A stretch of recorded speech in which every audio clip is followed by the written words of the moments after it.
وہ جوان جس کی جوانی اللہ کی عبادت میں گزری. کہ جوانی اگر عبادت میں گزر گئی تو بڑھاپا تو پرنور ہے ہی. سب سے مشکل مرحلہ زندگی کا جوانی کا ہے. شیطان زیادہ ورغلاتا ہے کسی شخص کو جب وہ جوانی کے مرحلوں سے گزر رہا ہوتا ہے. تو جس کی جوانی خیریت کے ساتھ گزر گئی اور اس نے اپنی جوانی کے تقدس کو محفوظ رکھ کے منزل تک پہنچا لیا، اپنی عصمت کے جوہر کی حفاظت کی، اپنی آبرو کو لٹنے نہیں دیا، اپنی آنکھوں کی شرم و حیا پر پہرے بٹھائے اور آنکھ کو برباد نہیں ہونے دیا اور اپنی زندگی کے تقدس کا پہرا دیا، تو جو جوان اپنی جوانی کو خیریت کے ساتھ گزار گیا. کسی نے کہا تھا نا، کتاب زیست کا ایک اور باب ختم ہوا، شباب ختم ہوا، ایک عذاب ختم ہوا. جوانی جس کی منزل تک پہنچ گئی خیریت کے ساتھ، عافیت کے سائے میں. مشکل تو بڑا ہے جوانی کو منزل تک لے جانا، خیریت کے ساتھ، داغدار نہ ہونے دینا، جوانی کے تقدس کو رسوا نہ ہونے دینا، عصمت کے جوہر پہ کالک نہ لگنے دینا، خواہشات کو غالب نہ آنے دینا. آسان کام تو نہیں ہے، مشکل کام ہے. لیکن اگر کوئی مشکل کاٹ گیا، جوانی کے تھوڑے سے ایام میں گزار گیا. اللہ اکبر. حضرت شیخ ختلی کہتے ہیں، داتا گنج بخش علی حجویری علیہ رحمہ کے مرشد ہیں، الدنیا یوم ولنا فیہا صوم. وہ کہتے ہیں دنیا ایک دن ہے، ہم روزہ رکھ کے گزار رہے ہیں. تو روزہ رکھ کے سارا دن گزر ہی جاتا ہے. دوپہر بھی آتی ہے، گزر جاتی ہے، اور عصر کا وقت بھی آتا ہے، گزر جاتا ہے، کھانے کا وقت بھی آتا ہے، چائے کا وقت بھی آتا ہے، سب کچھ ہوتا ہے، لیکن گزر جاتا ہے. افطار تک بندہ پہنچ جاتا ہے. جس نے زندگی روزے کی طرح گزار دی، جس نے جوانی روزہ رکھ کے گزار دی، خواہشات کو بے قابو نہیں ہونے دیا. مشکل کام تھا لیکن اس نے مشکل کام کر دکھایا. اجر کتنا بڑا ہے، سنیے اللہ کے محبوب کی زبان سے سنیے. حضور نے ارشاد فرمایا جو سیدنا ابو ہریرہ کے ذریعے سے ہمارے تک پہنچا. فرمایا قیامت کے دن جب سورج کا رخ سیدھا ہوگا، زمین تانبے کی ہوگی، لوگ پسینے میں شرابور ہوں گے، کوئی ٹخنوں تک پسینے میں، کوئی گھٹنوں تک، کوئی کمر تک، کسی کو پسینے کی لگام دی جائے گی. اور وہ پسینہ ایسے نہیں ہوگا جس طرح یہ پسینہ ہے، اتنا گرم ہوگا. ابن رجب حنبلی کہتے ہیں اس پسینے کا ایک قطرہ اگر احد پہاڑ پہ ڈال دیا جائے تو وہ پگھل جائے، اتنا گرم ہوگا، بدبودار اتنا ہوگا. ایک قطرہ دنیا پہ ڈال دیا جائے، انسان کیا جانوروں کے دماغ بھی پھٹ جائے. اس پسینے میں لوگ شرابور ہوں گے. لیکن جس نے اپنی جوانی کو عافیت سے گزارا ہوگا، کل قیامت کے دن جب کوئی سایہ نہیں ہوگا، اللہ اس جوان پر اپنے عرش کا ٹھنڈا سایہ عطا فرمائے. وہ شخص جس کو کسی عورت نے دعوت گناہ دی اور وہ صاحب منصب تھی، صاحب جمال تھی، اور اس نے یہ کہہ کہ یہ خواہش، یہ آرزو مسترد کر دی، انی خاف اللہ. اسی طرح کوئی عورت ہے، اس نے اپنے تقدس کی حفاظت کی، اپنی آبرو پہ پہرا دیا اور کسی پیشکش کو ٹھکرا دیا، تو فرمایا قیامت کے دن جب کوئی سایہ نہیں ہوگا، اللہ اسے بھی اپنے عرش کا ٹھنڈا سایہ دے گا. کیسا سخت، اور وہ کس اعزاز میں ہوگا، کس تکریم میں ہوگا. یہ تو 4 دن 10-20 سال ہیں، اور وہ 50,000 سال کا ایک دن. پھر اس کو اللہ کا شکر ادا کرنا ہوگا کہ اللہ تو نے کتنا کرم کیا میرے اوپر کہ میری جوانی خیریت اور عافیت سے گزری، اور آج اس کا تو کتنا بہتر صلہ مجھ کو دے. آج اللہ نے مجھے اور آپ کو فرصت دی ہے. یہ اٹھتے ہوئے جنازے، یہ پھیلی ہوئی قبریں، یہ ہم سے بچھڑتے ہوئے لوگ، یہ ہمارے لیے ایک پیغام، ایک میسج ہے ہمارے نام. یہ ہمارے لیے عبرت ہے.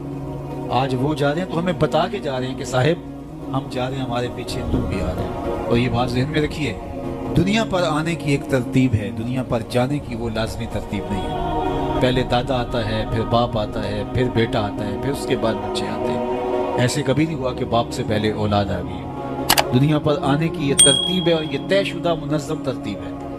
لیکن دنیا سے جانے کی یہ ترتیب نہیں ہے کہ پہلے باپ جائے پھر ہی اولاد جائے گی. بسا اوقات بوڑھے باپ کو جوان بیٹے کی میت کو کندھا دینا پڑ جاتا ہے.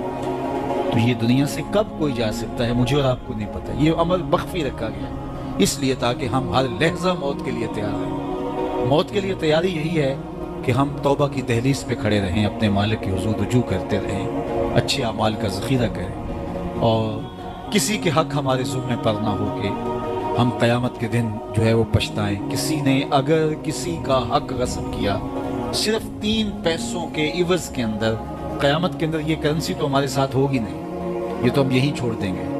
یہ مال، یہ دولت، یہ بینک بیلنس یہی چھوڑ کے چلے جائیں گے. یہ تو کفن بھی میلا نہیں ہونے دیں گے کہ بانٹ لیں. جاندی واری ڈرونا بنے ہوتے، ہاتھ نہ لاندے ڈرتے.